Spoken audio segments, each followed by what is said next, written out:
Fala galera, eu sou o Peter e sejam muito bem-vindos ao meu canal.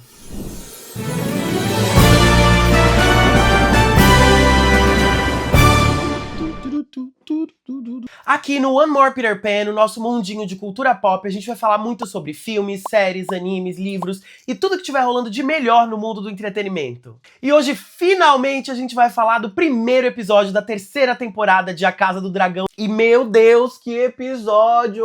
Eu estou até agora impactado, eu não consigo pensar em outra coisa, eu não consigo olhar e ler sobre mais nada. Foi um episódio maravilhoso, valeu os 2 anos de espera ali. Principalmente depois de uma segunda temporada que foi extremamente demorada, extremamente arrastada, com um arco de preparação gigantesco dos personagens. Aqui, no primeiro episódio da terceira temporada de A Casa do Dragão, já começa quebrando tudo. Então aqui a gente tem uma melhora muito grande de ritmo, a gente tem uma melhora muito grande de intensidade, a gente tem um ganho muito grande até de qualidade gráfica, o CGI estava impecável, a gente teve quase todos os dragões aparecendo ali. Então foram muitos pontos positivos, mas eu acho que o saldo do episódio é completamente positivo. E eu vou falar agora um pouquinho mais em detalhes, desde o início do episódio até o final dele, pra gente discutir cada detalhezinho. Meu Deus, foi muito bom! Mas vamos lá, gente, a gente começa o episódio da terceira temporada com a Rhaena e o Ship Stealer, né? Lembra que a segunda temporada terminou ali com a Rhaena e a gente... Ai, meu Deus, será que ela vai reivindicar o Ship Stealer pra ela, piriri pororó? E assim acontece de fato. Ela consegue reivindicar o Ship Stealer, consegue montar e sair voando nele. Inclusive, tem um momento muito bonitinho da Rhaena com o Ship Stealer, em que ela desce do Ship Stealer, ele sai voando embora. Ela acha que ele vazou, saiu vazado, e ele volta e ainda traz o jantar pra ela, né? Que a menina tava cansada, tava desidratada, tava morrendo de fome, enfim. A gente abre o episódio assim, eu acho que é um momento muito legal de calibrar a nossa emoção, porque desde o começo da aparição da Rhaena na série, a gente fica com essa angústia junto com ela, dela não ter um dragão, dela querer ter um dragão, ela reivindicar a Vhagar, depois não reivindicou a Vhagar, que o Aemond foi na frente. Enfim, finalmente a gente tem esse momento de reivindicação de dragão que acho que todo mundo tava esperando e que a série construiu ao longo da segunda temporada também. E aí, de volta à Fortaleza Vermelha, em Porto Real, a gente tem a Alicent retornando do encontro que ela teve com a Rhaenyra no final da segunda temporada, pra cumprir a promessa que ela fez e deixar Porto Real ali pra Rhaenyra poder dominar com os dragões dela. E retornando a Porto Real, a gente tem o encontro da Alicent com o Aemond e a Alicent vai fazer de tudo pra que ela consiga entregar pra Rhaenyra aquilo que ela prometeu. Só que assim que ela chega em Porto Real, ela fica sabendo que o Aegon desapareceu. Ninguém sabe do Aegon, ninguém sabe do Lord Larys, todo mundo já entendeu que muito provavelmente os dois fugiram sozinhos ali.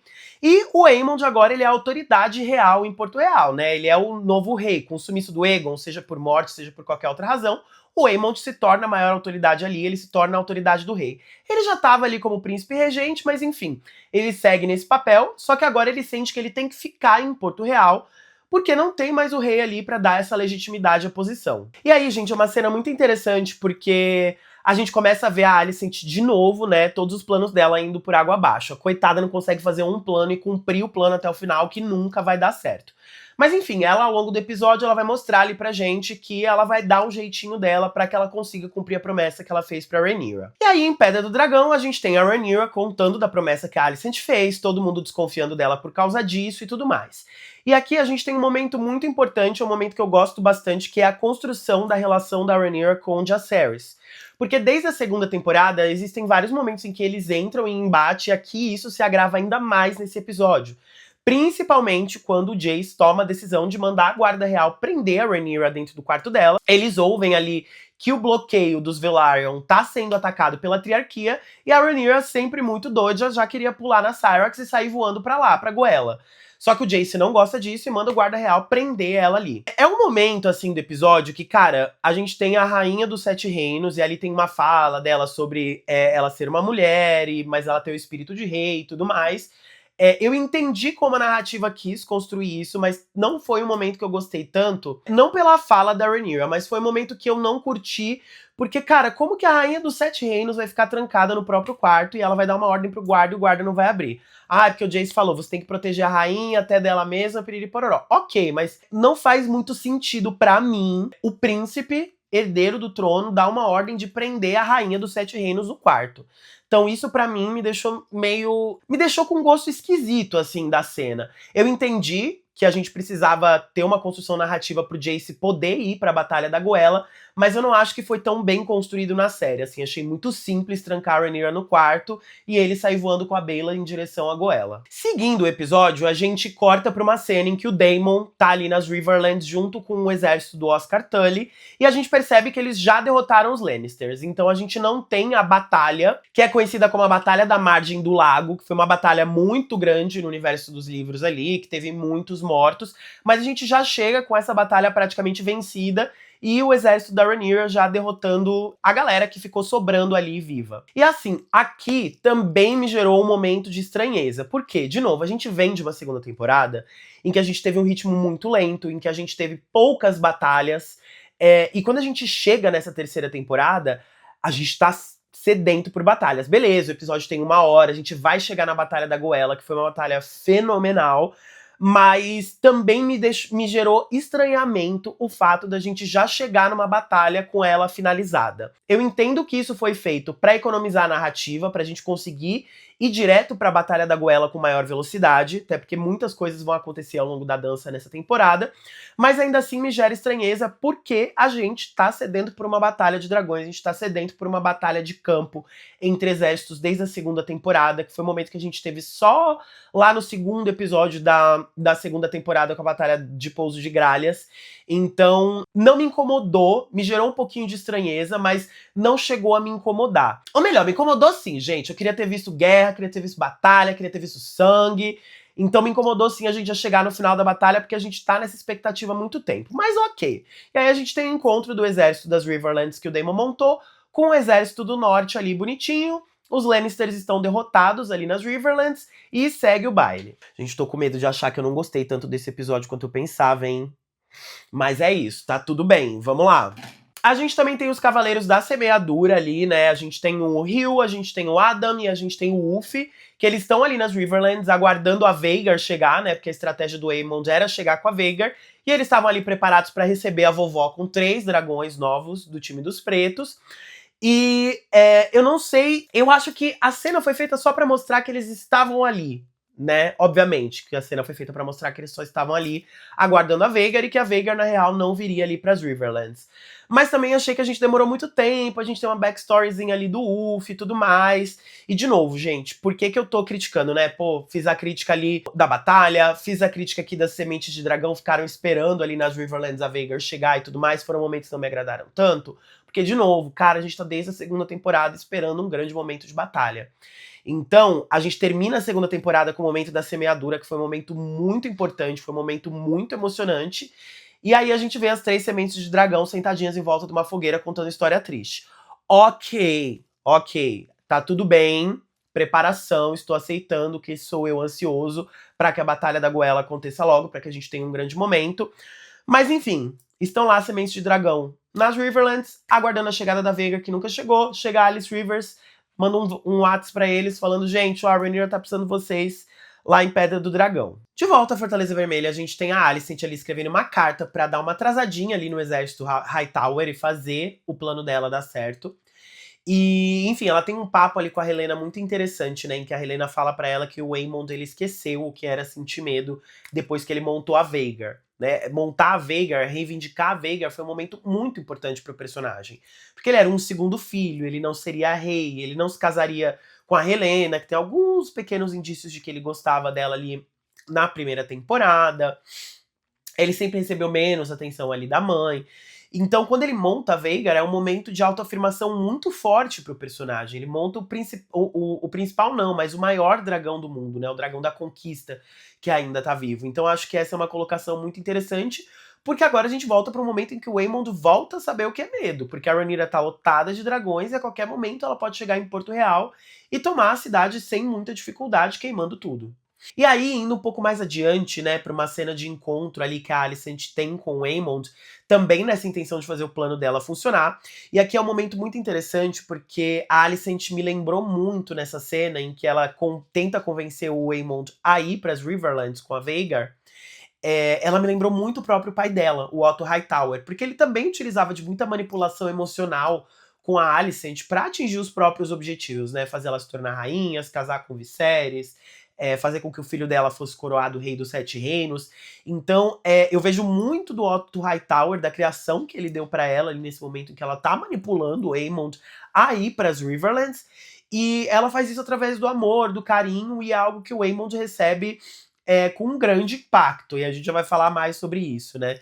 Tudo que ele quis na vida dele era ser reconhecido, era ser rei, era ter um dragão, era ter o amor da mãe. Então também é um momento em que ele tem tudo isso, né? Coroando ali com o amor que a Alicent está demonstrando pra ele. Ainda que de uma forma muito manipuladora. E aí tem um momento muito perturbador, o momento mais perturbador do episódio pra mim, que é o Aemond dando um beijo na Alicent. E que atuação da Olivia Cooke nesse momento. A lágrimazinha escorrendo no rosto dela.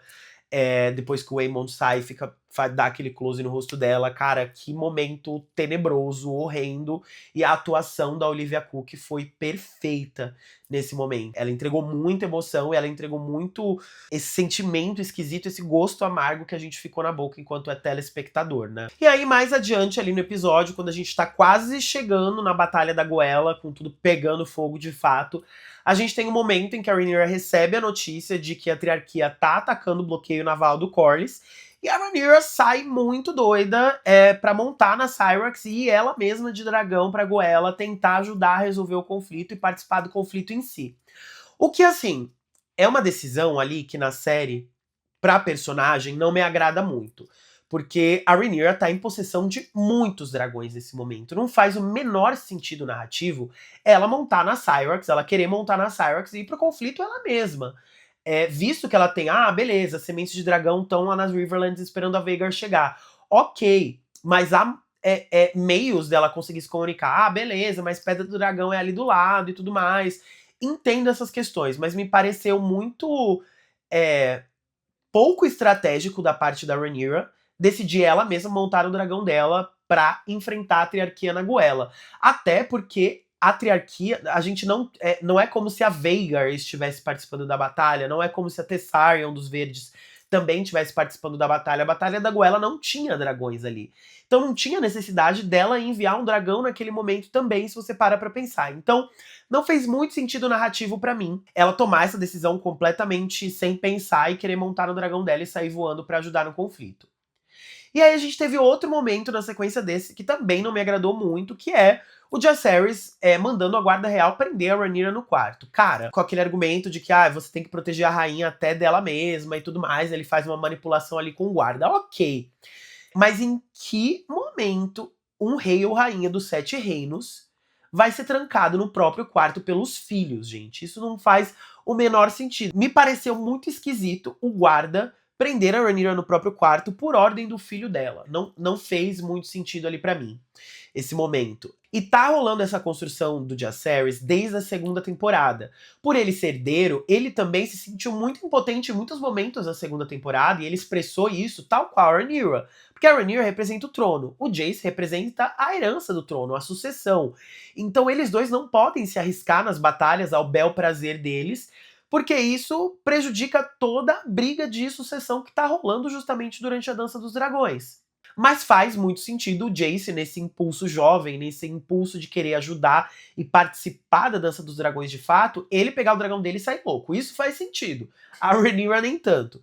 Mas enfim, entendo que foi um recurso narrativo prender a Rhaenyra ali nos aposentos dela para que ele então pegasse o dragão dele e fosse pra Goela auxiliar a tropa naval do Corlys contra a Triarquia, que, se eu não me engano, ali no episódio eles falam que a Triarquia, inclusive, tá com um número superior ali de navios.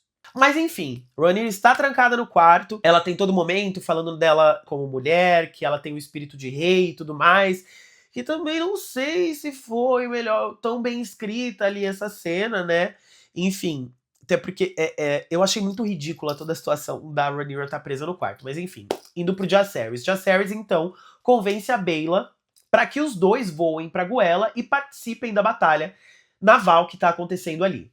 Então a gente chega ali na Batalha da Goela junto com o Jace e com a Baela e tá tudo já pegando fogo. Inclusive, cara, a Batalha da Goela, que sequência bem filmada, no sentido de que o CGI dos dragões tá incrível, o CGI da batalha tá incrível, a própria batalha naval ali, os atores, tá tudo muito bem montado, tudo muito incrível. É realmente uma batalha de tirar o fôlego. Tem uma pequena crítica à Batalha da Goela, que eu vou fazer mais pra frente.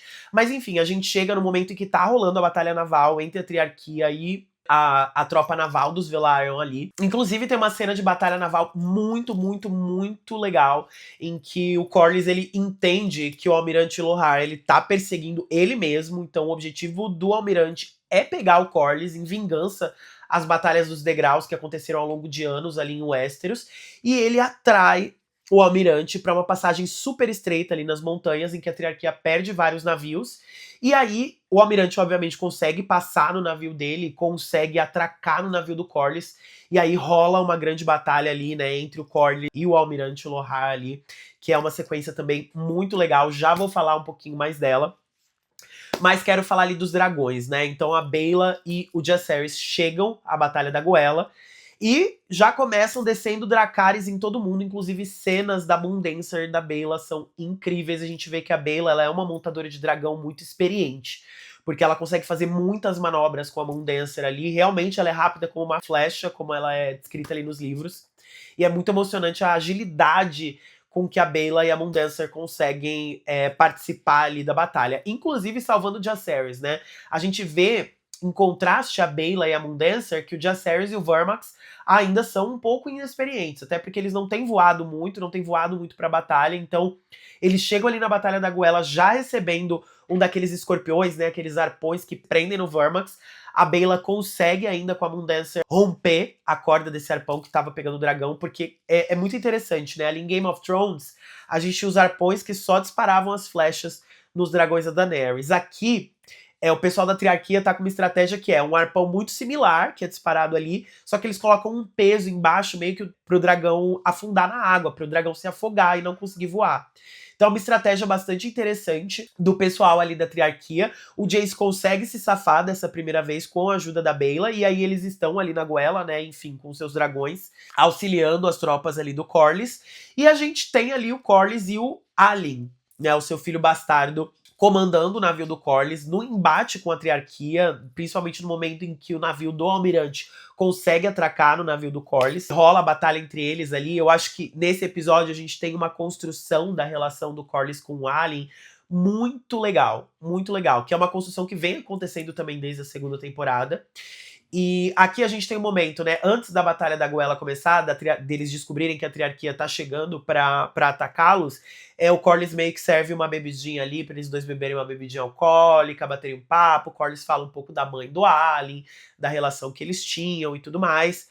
Logo na sequência, a batalha se inicia, e ali no meio da batalha, né, o Corlys tá enfrentando o Almirante Lothar. Ele cai, ele vai ao mar, né? Ele cai à deriva no mar, é uma batalha muito legal, uma batalha corpo a corpo, muito legal, muito bem coreografada ali. E o Alyn fica tipo, meu pai, meu Deus do céu, o que tá acontecendo? E ele fica muito ansioso, porque a gente tem que lembrar que o Alyn, ele já salvou a vida do Corlys antes da segunda temporada. E aqui ele se vê nesse momento de novo salvar o Corlys. E a gente vê toda a emoção dele vindo à tona. Porque por mais que ele tenha aquela casca, a gente vê que o personagem aos poucos tá cedendo, né? Ele teve uma conversa difícil com o Corlys no final da segunda temporada. Aqui eles têm esse momento mais íntimo antes da batalha. E aqui a gente tem o Corlys correndo risco de vida de novo. E ele de novo se colocando ali à prova para poder salvar o próprio pai. E aí ele acaba finalizando o Almirante Lothar ali numa batalha que eles caem os dois na água, e o Alyn consegue dar o golpe final ali no Almirante, que também é muito emocionante. E tô gostando muito de ver como a construção da relação entre o Corlys e o Alyn tá acontecendo nessa temporada. E aí, voltando pra confusão dos dragões, né? Aqui na Batalha da Goela, a gente tem a Rhaena. Quando a gente acha que a Rhaena, gente, quando a gente acha que a bichinha vai conseguir, pô, ela conseguiu reivindicar o Ship Sealer. Finalmente, depois de tantos anos, ela tem um dragão. E em vez de ir pra Pedra do Dragão, pousar o dragão dela, ela tomar uma água, comer um negócio, tomar um cafezinho, não. Ela decide ir pra Batalha da Goela, porque vê que a batalha tá acontecendo lá em alto mar e ela se dirige pra lá. E aqui eu acho que a gente tem um desenvolvimento muito legal também de toda a lore dos dragões do universo de A Casa do Dragão. Por quê? A gente teve vários momentos em que montadores experientes tiveram problemas com seus dragões. Podemos falar ali do Aemond, que não conseguiu controlar a Vhagar direito quando ele tava perseguindo o Lucerys e acabou matando o Lucerys sem querer. A gente pode falar do próprio Lucerys com o Arrax, que o Arrax ele soltou um Dracarys na cara da Vhagar sem ele mesmo ter mandado.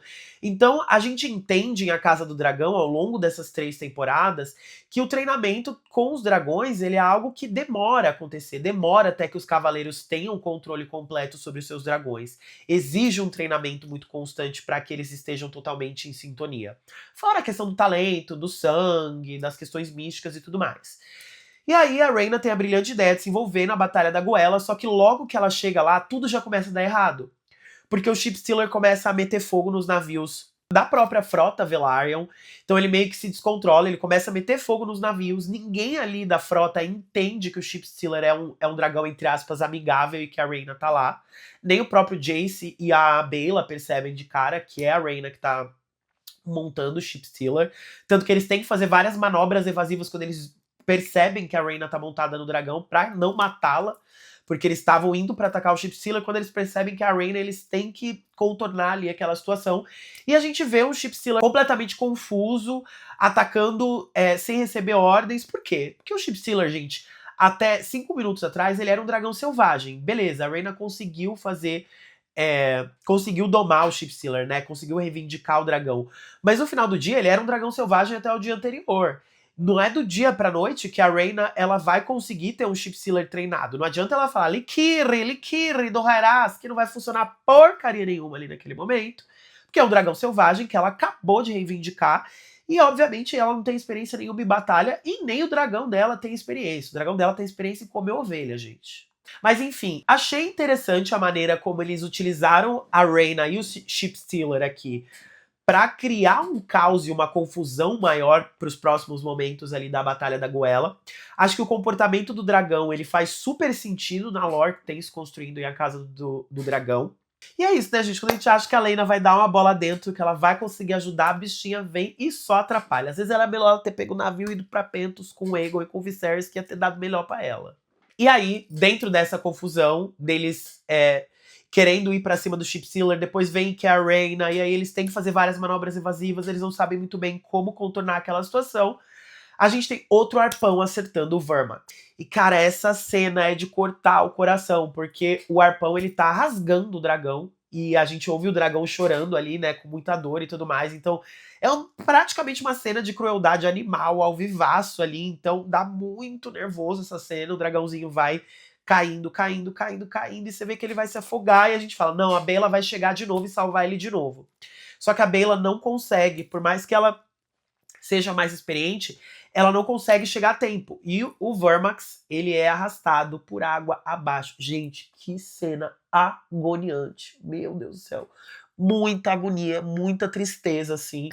E o Jacaerys tendo que se soltar e deixar o dragão dele se afogar. Porque assim, gente, o dragão do Lucerys morreu numa mordidona da Vhagar. Foi rapidinho, não teve muita crueldade. Foi uma bocanhada só e já era. A Meleys, quando a Vhagar também mordeu o pescoço dela e quebrou o pescoço dela, foi relativamente rápido, embora também muito triste.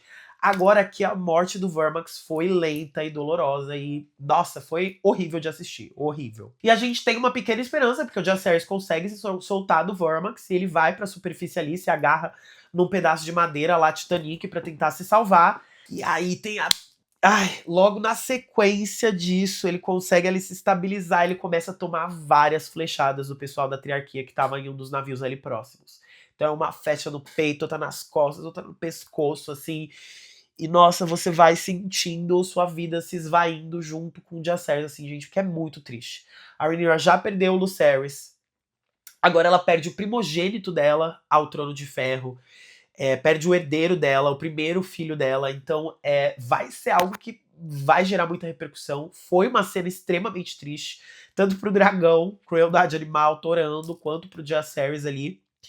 E a gente tem, então, a morte do Jacaerys e do Vermax nesse episódio, que era algo que eu já sabia que ia acontecer, mas assistindo em tela foi muito impressionante, assim, foi muito triste a cena como um todo. E, enfim, gente, quero nem falar muito mais nesse assunto não, porque eu já tô mal, tô péssima, tô tristésima, tristereré. Porque, tadinho do Jace, foi triste. E a Baela, né? A Baela, coitada, foi influenciada aí pra essa batalha, tá? Que ela não queria. foi influenciada por uma batalha que a rainha dela não mandou ela ir, comprou a briga do boy, ainda o bofe me morre, ela perde o marido ainda na briga, e ela vai ter que voltar pra contar pra Rhaenyra que o filho dela morreu, fia. Você achou pouco? Pois eu achei muita coisa pra uma menina só aguentar, gente. Coitada da menina. Muita coisa pra ela aguentar, gente. Tá sofrendo mais que a Juliette e a Bella nesse episódio. Enfim, chegando mais ao final do episódio, a gente tem algumas consequências. Então a gente tem, relembrando ali, né, o exército Hightower paradinho por causa da carta que a Alicent mandou. Inclusive, um parênteses aqui, né, a gente vê pela primeira vez o Daeron Targaryen, o filho da Alicent, que tá ruivinho na série. Eu até estranhei quando vi ele ruivo, eu não tinha visto notícias de que o ator que o faria seria ruivo. Eu falei, gente, acho que não é ele não, ele devia ter cabelo branco e tal, não tinha me atentado a esse detalhe, ele parece mesmo bastante ali com a Olivia Cook, bem legal a escalação. Ele ficou quietinho no plano de fundo, o Ormond Hightower, né, o general das forças Hightower ali, ele teve mais evidência nesse episódio, né, cheirando um negocinho esquisito ali que ele tirou do bolso, recebendo a carta, piriri pororó, a gente já vê uma construção que ele não é muito flor que se cheire ali dessa primeira aparição, mas enfim, temos os exércitos Hightower paradinhos, por causa da carta da Alicent. A gente tem o exército Lannister completamente derrotado ali na Batalha da Margem do Rio. Vou até conferir, gente, esse nome de novo. Batalha da Margem do Lago, em que as tropas das Riverlands e os nortenhos derrotam os Lannisters, que foi uma passada bem rapidinho, só pra dizer que aconteceu. A gente tem a Batalha da Goela ali se encerrando com a derrota do Almirante Lohar e com a morte do Jacaerys e com toda essa confusão gerada ali pelo Shipsealer. A Rhaena, inclusive, vai embora com o Shipsealer depois. Vamos ver quais vão ser os próximos passos, né? A Rhaena e o Shipsealer são uma grande incógnita pra gente na temporada, porque nos livros a construção desse dragão e da própria Rhaena são bastante diferentes ali. E uma coisa só, cara, eu acho que o CGI tava incrível, a batalha naval foi incrível, as coreografias de luta corpo a corpo dos atores estava muito legal. Foi muito emocionante assistir a Batalha da Goela, era algo que a gente tava esperando há muito tempo. A única coisa que eu não gostei da Batalha da Goela foi o início, porque a gente tem ali a gente vê a triarquia se aproximando, a gente vê o Corlys se preparando ali, que quando eles perceberam que a triarquia estava se aproximando, existe uma preparação ali do navio, existe uma preparação ali dos exércitos. Mas quando a gente volta pra Batalha da Goela, depois de algumas cenas ali com a Baela e com o Jace, eu acho que a batalha já tá rolando a pleno vapor. Então eu senti meio que falta desse momento inicial de embate dos frontes dos exércitos, sabe?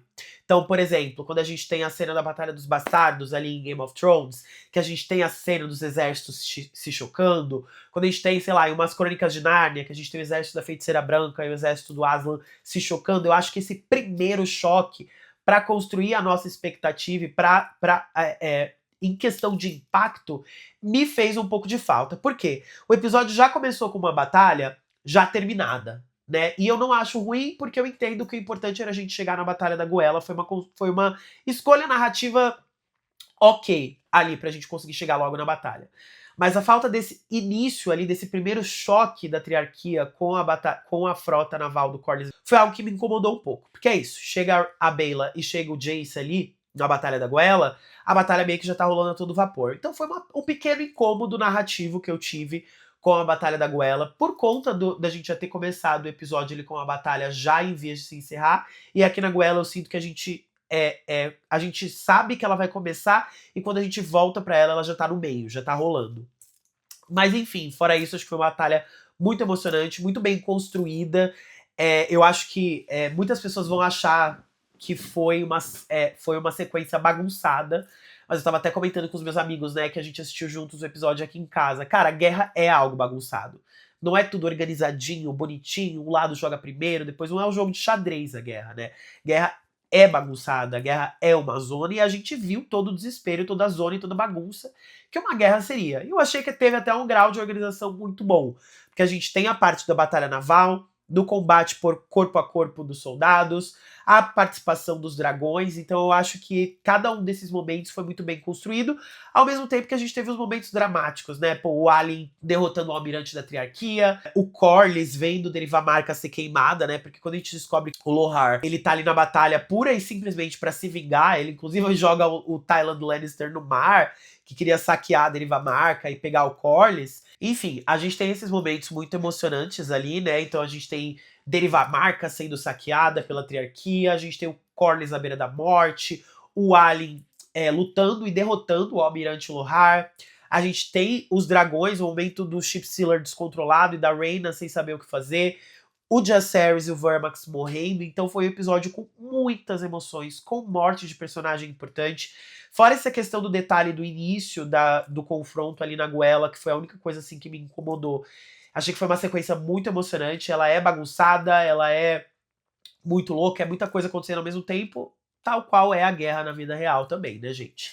Não é um jogo de xadrez de novo, é uma guerra. Cara, o saldo do episódio pra mim foi muito positivo. É muito tempo, né? 2 anos aguardando essa série retornar. Então a gente retorna com força total. A gente retorna já com 2 batalhas ali que aconteceram no mesmo episódio. Uma delas mais de passagem, só pra gente ver o que aconteceu. A outra é realmente muito bem desenvolvida numa sequência muito emocionante, numa montagem muito bem feita.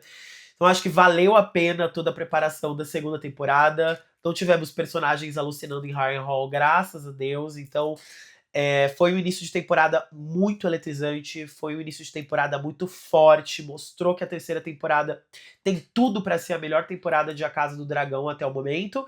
Pra mim, o ponto alto desse episódio é em questão de emoção, desespero, desgaste emocional, investimento emocional da gente enquanto telespectador. Pra mim, o ponto alto desse episódio, marcante, emocionante, tristésimo, foi a morte do Jacaerys e do Vermax. Pra mim, foi o momento mais impactante de assistir.